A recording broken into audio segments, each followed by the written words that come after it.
અમદાવાદમાં 2 દિવસ અગાઉ સતત વાહનોથી ધમધમતા એવા ગીતા મંદિર બસ સ્ટેન્ડ પાસે આવેલા આરોગ્ય ભવન પાસે 1 કિલો સોનું અને 9 લાખ રૂપિયાની જે રોકડ લૂંટનો બનાવ સામે આવ્યો હતો, જેને લઈને કાગડાપીઠ પોલીસ સ્ટેશન અને એલસીબીની ટીમે આ મામલે તપાસ હાથ ધરી હતી, જેમાં ચોંકાવનારા ખુલાસા સામે આવ્યા છે। જેમાં જ્વેલર્સની દુકાનમાં કામ કરતો કર્મચારી જ લૂંટારો નીકળ્યો હોવાની વાત સામે આવી છે। તો સમગ્ર ઘટના હતી ને શું ચોંકાવનારા ખુલાસાઓ થયા છે, વાત કરીશું આ વિડીયોમાં।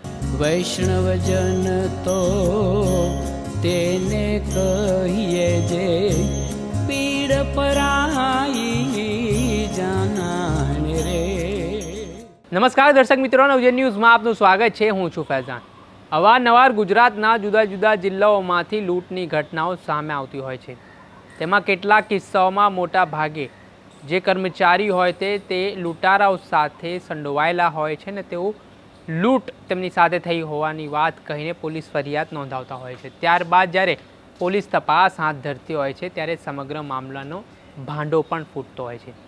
ત્યારે 2 દિવસ અગાઉ અમદાવાદના ગીતા મંદિર બસ સ્ટેન્ડ પાસે આવેલા આરોગ્ય ભવન પાસે 76 લાખ રૂપિયાનું સોનું જે 1 કિલોથી વધારે હતું ને સાથે જ 9 લાખ રૂપિયા કેશ ભરેલી જે બેગ હતી તેને આરોપીઓએ કર્મચારી છે તે સોનું લઈને જઈ રહ્યો હતો તેને ધક્કો મારીને બેગ ઝૂંટવીને નાસી ગયા હતા। જોકે આ મામલાને લઈને જે કર્મચારી હતો તેના માલિક છે તેમના દ્વારા કાગડાપીઠ પોલીસ સ્ટેશન ખાતે ફરિયાદ નોંધાવવામાં આવી હતી।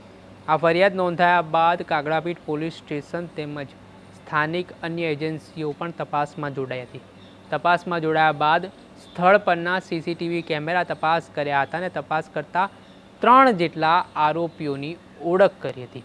આ ઓળખ કર્યા બાદ જે વાતમાં આરોપીઓની પૂછપરછ કરવામાં આવતા તેમાં સનસનીખેજ ખુલાસા થયા છે। જેમાં આરોપીઓ દ્વારા કહેવામાં આવ્યું છે કે ધર્મ ઠક્કર જે અશરફી જ્વેલર્સનો કર્મચારી છે તેના જ મિત્રોએ અને તે મળીએ આ લૂંટની ઘટનાને અંજામ આપવા માટે પ્લાન ઘડ્યો હતો અને જેમાં આ સમગ્ર લૂંટ કરવા પાછળનો ઉદ્દેશ્ય આર્થિક તંગી હોવાની વાત સામે આવી હતી। આ બાબતને લઈને એવું પણ ચર્ચાઈ રહ્યું છે કે 3 આરોપીઓમાંથી એક આરોપી પોલીસ કર્મચારીનો પુત્ર છે, જેનું નામ કેશવ ત્રિપાઠી છે। કેશવ ત્રિપાઠીના પિતાજી અમદાવાદ હેડક્વાર્ટરમાં ડ્રાઈવર તરીકે ફરજ બજાવે છે। તેમણે પણ ક્યારેક નહીં વિચાર્યું હોય કે કેશવ ત્રિપાઠી આ પ્રકારનું પગલું ભરશે, જેના કારણે તેમને શર્મસાર થવું પડશે। આટલું જ નહીં, ચોંકાવનારી વિગત એ પણ ખુલી છે કે જે 3 આરોપીઓ હતા તેમાં આ આરોપીઓ બીકોમનો અભ્યાસ કરતા હતા અને તેમણે આ પ્રકારે આખો લૂંટનો પ્લાન ઘડ્યો। ધર્મ ઠક્કર જે અશરફી જ્વેલર્સનો કર્મચારી હતો અને જે તેના 2 અન્ય સાગરીતો હતા, એમ લૂંટ કરવા માટે આખી જે થિયરી અપનાવવામાં આવી ને ત્યારબાદ આ સમગ્ર મામલે જ્યારે અશરફી જ્વેલર્સના જે માલિક છે મોહમ્મદ ઇરફાન તેમના દ્વારા ફરિયાદ નોંધાવવાની પોલીસે આ દિશામાં ઊંડાણપૂર્વક તપાસ કરતાં ચોંકાવનારી ઘટનાનો ભેદ ઉકેલાયો છે અને આ મામલાને લઈને હાલ 3 આરોપીઓની કાગડાપીઠ પોલીસે ધરપકડ કરી છે અને તેમને જેલ હવાલે મોકલવાની પ્રક્રિયા હાથ ધરી છે।